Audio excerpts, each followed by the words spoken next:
Hello everyone and welcome back to the Spiegel Mom Scraps channel. It's Caitlin here with another process video. Today I'm doing a multi-photo layout with these two pictures here. Now, as you can tell, one is horizontal and one is vertical, and that sort of changes because I do trim one down since it doesn't need to be so large.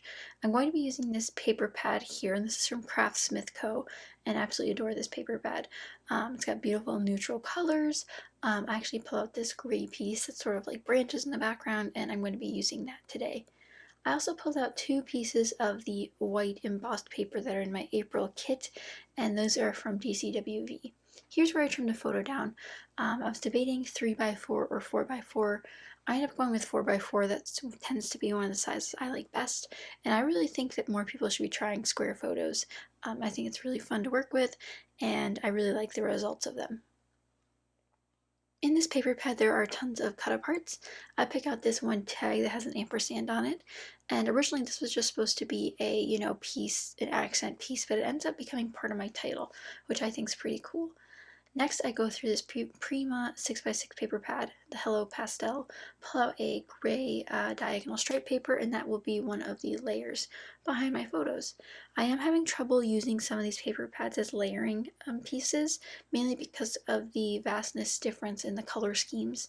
I also find this scrap on my desk that's white with a gold polka dot, and this is a different metallic. As you might not be able to tell, the tag there that has the ampersand is silver foiled.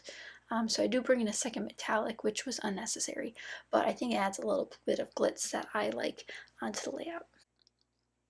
So now I want to add a little bit more color to this layout. As you can tell, there's a peach and a sort of mustard yellow in the tag, and I want to emphasize those as some of the main colors on this project. So I pull out this floral piece and make it one of the layers behind my photo, and also use this as a layer behind my other photo, but not in the same order. That way they're not touching later on.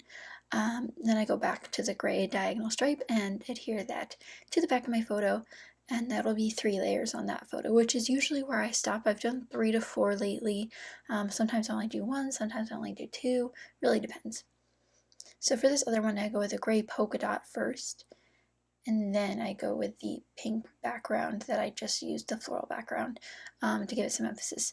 And you can't really tell in the photo, but there's obviously a lot of green and like a neutral brown because of the dirt. But I'm also wearing a lot of blue and pink, so I didn't really emphasize the blue in this until I pulled out this paper pad. Now this paper is from the same paper pad, and it is beautiful. I love the navy. I ended up cutting in 1-inch strip off so I could use it as a layer behind everything as well. Just have that continuity throughout the layout. And so that'll add a little bit of contrast to this, which again is more evident in the clothing in the layout or in the photos than anything else. And then again, since it's not a full matte on the background, which is what I tend to like, is a full matte on the last matte of the photos, I do pull out that scrap of the peachy floral so I can set that down and make it work. I end up trimming off a little bit of these embossed papers. I really want them to be a feature on this layout. In previous layouts that I've used these embossed papers, they have not been a feature. They've been more just of a side note that there's a little bit of embossed paper. This time I wanted them to be pretty obvious, so I kept them large, and they weight the bottom of the layout out very nicely. And then that strip goes across, which is something I tend to do if there is 2 different papers I'm bringing together. I tend to put either washi tape strip or paper strip or branding strip across to give it some more contrast and to really divide those sides. Next, I start looking through my Maggie Holmes sticker book. So this is something that ends up being a huge part of my layout, as well as the Jen Hadfield sticker book. I end up pulling some of the washi strips out and using those, so the perfect shade of gray. And then we'll also be doing some embellishing with the floral stickers, the leaf stickers, and then even some word stickers later on. So you guys said you wanted to keep seeing me use sticker books, which I'm happy about because I love using the sticker books. So here's me using them again.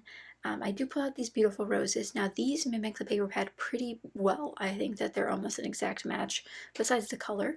I also pull out some of the daisies that are in this paper or in the sticker book. I like the look of them, and I like how they bring in that white color that sort of needed a pop of fresh white. And they also have a beautiful yellow center which sort of matches the yellow on the tag here.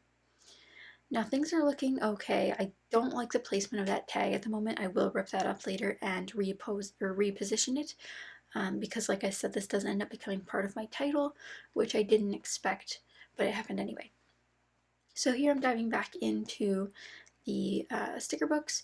So I didn't use the florals from the Maggie Home section or selection because the florals in the original papers from the paper pad are very loose and artsy, whereas the Maggie Holmes ones are much more realistic, although they are still artsy, but they're much more realistic than the ones that are in the papers. So I'm trying to keep that tone across the whole board here, that if I'm using the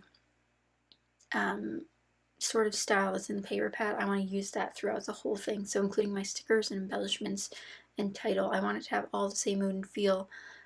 So I pay attention to things like where the what the animations are like. Are they a sketch? Are they a watercolor feel? So you just gotta pay attention to that if you're looking for a more cohesive look.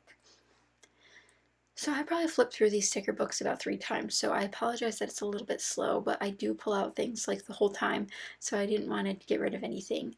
I pull a little tab out there, a little label, to make a section to have a little bit of journaling if I want.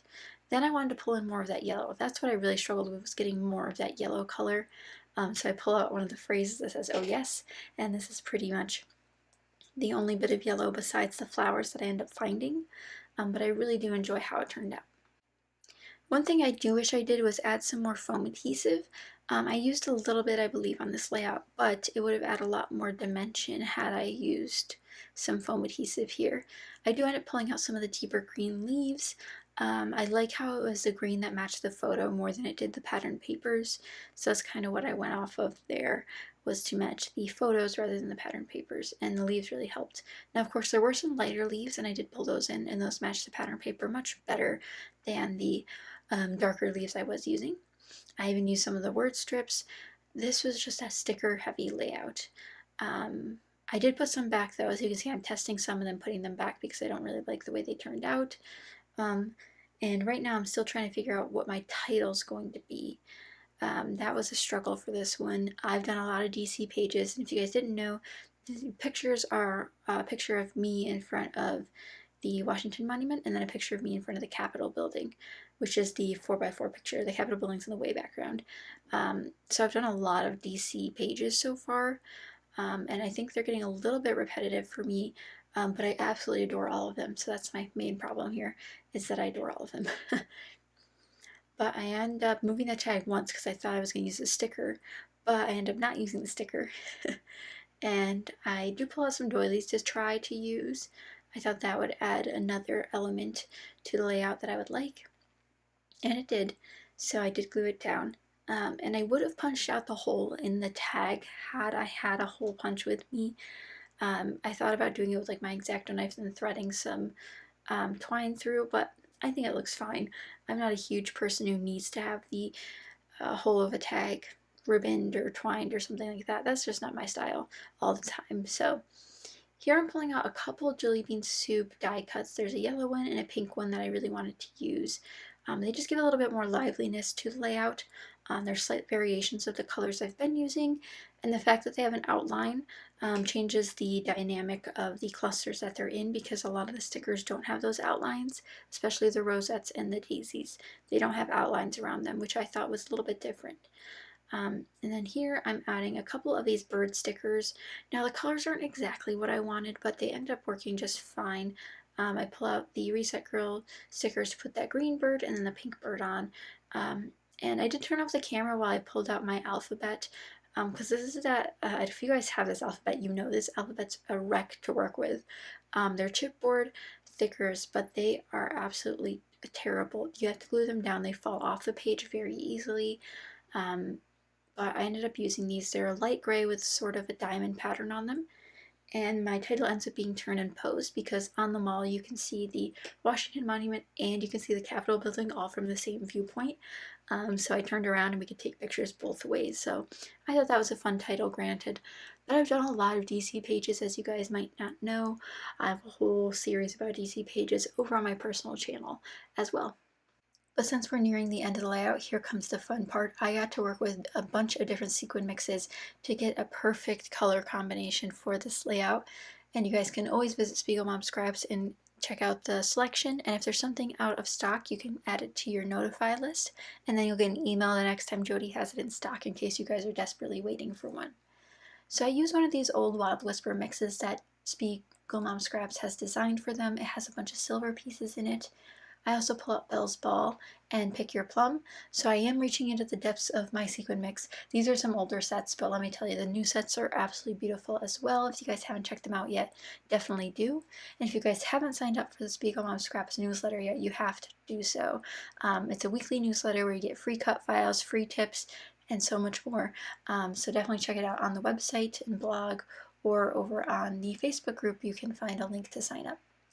So here I pull in some peachy colors, nothing too crazy, just kind of layering together. The ones I picked out of the Pick Your Plum set are these large, like white, iridescent sort of, they're metallic of some sort, I'm not 100% sure, but they're absolutely beautiful, and I glued those into several spots as well. I just like how they add a little bit without going too far, and they have sort of a pink shine to them. So here's some close-ups. Let me know what you guys think. I did several smaller clusters on this one, which is a little bit outside of what I normally do. I usually do a lot of simple clusters, but here I did some larger or more complex, smaller ones rather. But let me know what you guys think in the comments down below. And don't forget you can use my code Caitlin15 for 15% off your next order at Spiegel Mom Scraps. And definitely check out the newest releases there as well. And don't forget about the clearance sale that's happening now, and get your hands on some fun goodies. But thank you guys so much for watching, and I will see you guys next time. Bye!